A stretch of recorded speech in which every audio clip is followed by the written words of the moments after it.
Hello students, good morning to all of you. In previous class, we were reading chapter 5, Heat and Temperature.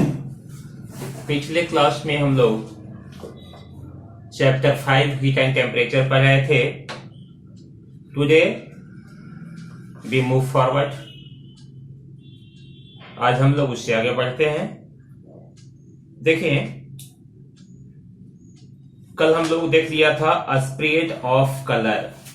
Spread का colour देखा था हमने, कैसे जो है 3 विकट्स लिए थे. तीनों में एक में बिल्कुल ठंडा पानी था, दूसरे में नॉर्मल वाटर था, टैप वाटर, और तीसरे में था बॉइलिंग वाटर. तीनों में हमने कलर डाला था. हमने देखा था कि in boiling water the spreading of colour takes place fastest, whereas in cool water spreading of color takes place slowest, and in normal water is mid between the boiling water and cold water. तो हमने देखा कि जब temperature ज्यादा होता है तो particles जो होते हैं सब्सटेंस के, वे बहुत तेजी से लिक्विड के अंदर मूव करते रहते हैं, अर्थात उनके पास बहुत ज्यादा काइनेटिक एनर्जी होता है. पिछले क्लास में हम लोग ये भी डिस्कस कर चुके हैं कि कोई सब्सटेंस अगर है तो उसमें अमाउंट ऑफ हीट एनर्जी ज्यादा या कम रहने पर यह डिटरमाइन नहीं हो पाता कि अगर किसी सब्सटेंस के पास ज्यादा हीट एनर्जी है तो उसका टेम्परेचर ज्यादा ही होगा.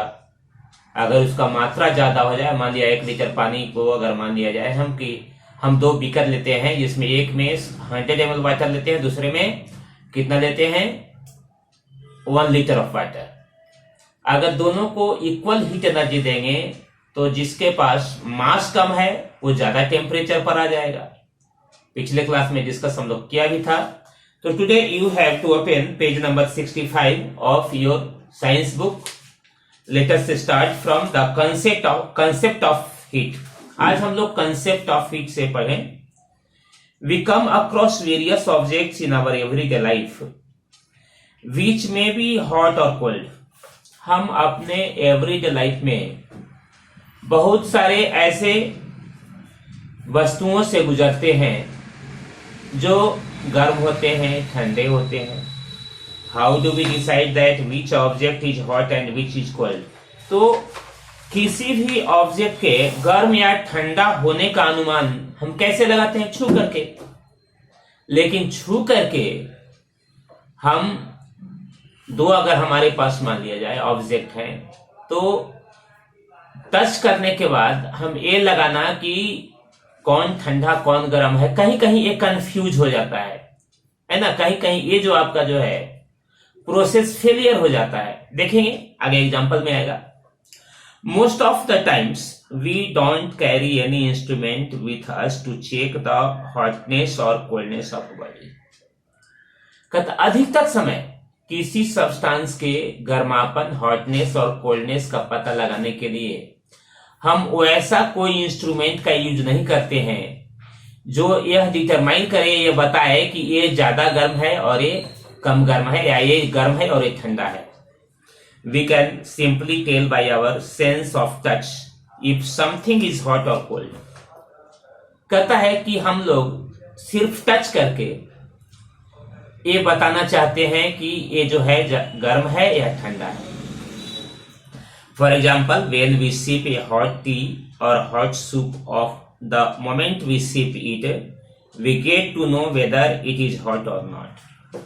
अगर मान लिया जाए हम लोग जब हॉट टी या हॉट सूप अगर पीते हैं, उस समय क्या करते हैं? We get to know whether it is hot और नॉट. तो हम देखते हैं कि ये गर्म है कि नहीं है. अगर बहुत ज्यादा गर्म रखा तो कहेंगे भाई ये तो बहुत गर्म है, ठीक है ना, माने जलने लगे हाथ तो कहते हैं कि बहुत गर्म है. या जीभ जलने लगे, और जब नहीं जल रहा है तो गर्म नहीं होता।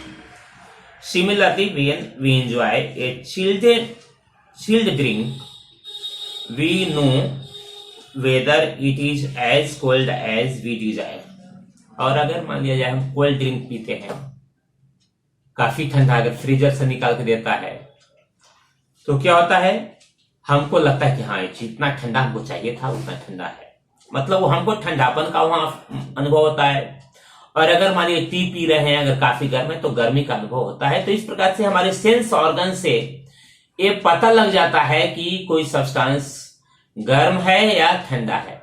But in some cases we fail to check whether the given substance is cold और हॉट। अगर हमारे पास दो सब्सटेंस दिए हुए हैं तो उस स्थिति में कुछ ऐसे केस हैं जिसमें हम ये पता नहीं लगा पाते हैं कि कौन गर्म है कौन ठंडा है। देखिएगा आगे, but in all the examples stated above, लेकिन ऊपर में जितने भी एग्जाम्पल दिए गए हैं उनमें द हॉटनेस और coldness of the drink is subjective.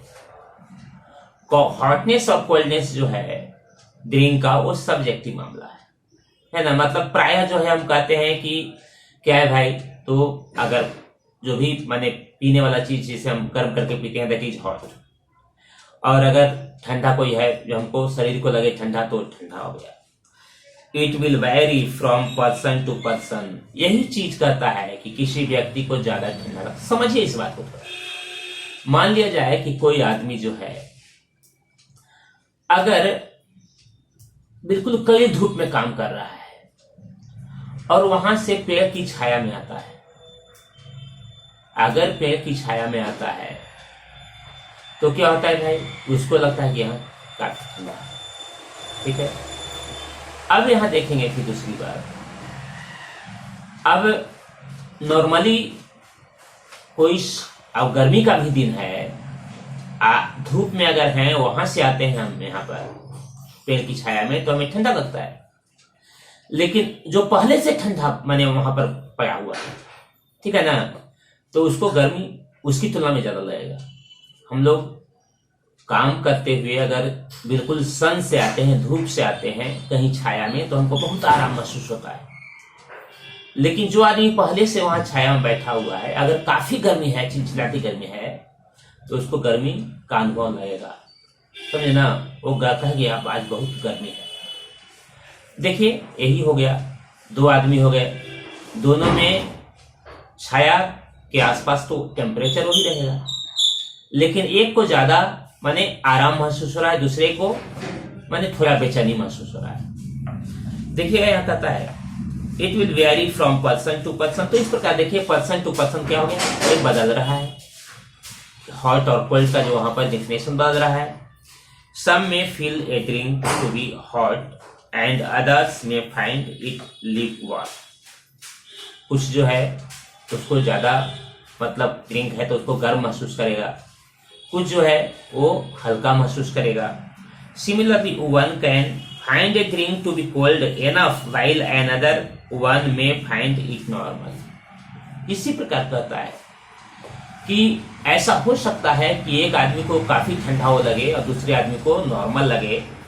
Thus we cannot use our sense of touch always to precisely tell about an object as to how hot or how cold it is। इसलिए किसी भी subject का accurate माने hotness और coldness का पता जो है सेंस ऑर्गन से नहीं लग पाता, समझे ना। वहां पर बिल्कुल पता लगाना पॉसिबल नहीं है सेंस ऑर्गन से।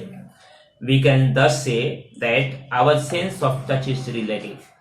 तो कहता है कि हमारा सेंस ऑफ टच जो है रिलेटिव है, मतलब कंपैरेटिव स्टेट में तुलना करने पर आता है।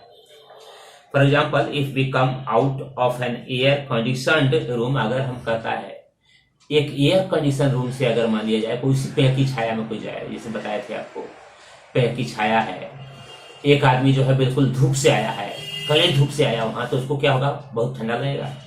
लेकिन एक एसी से निकल करके रूम वहां पेड़ के पास जाए तो उसको काफी गर्मी वहां महसूस होगी, कारण एसी में उसको ठंडा था, और वहां से जाएगा तो क्या होगा, उसको काफी गर्मी महसूस होगी वहां पर। देखिए दोनों का क्या हुआ भाई, दोनों के फीलिंग में अंतर हो गया। तो यह कहता है on the other hand when we enter from outside on a hot sunny day, कहता है जब हॉट सनी डे में we enter from outside on a hot sunny day we feel pleasant inside the house even without the air conditioner. लेकिन कहता है कि जब हम हॉट सनी डे में बाहर से जैसे ही रूम के अंदर आते हैं वहां पर हम क्या करते हैं, अपने आप को ठंडा महसूस करते हैं। देख रहे हैं, Therefore we need a more reliable instrument to determine the hotness और coldness of a body। इसलिए कोई ऑब्जेक्ट जो है वो ठंडा है या गर्म है, उसके लिए कोई रिलायबल जो है इंस्ट्रूमेंट की जरूरत है जो हमें बता सके कि कौन वस्तु कितना ठंडा है कितना गर्म है, एंड दैट इज थर्मोमीटर। और ये काम थर्मोमीटर द्वारा होता है। तो आज हम लोग यहीं रुके, ठीक है ना, इतना पॉइंट कल देखेंगे मेजरिंग टेम्परेचर, ठीक है ना, थोड़ा। तो आज टुडे वी स्टॉप हियर, ठीक है, थैंक यू।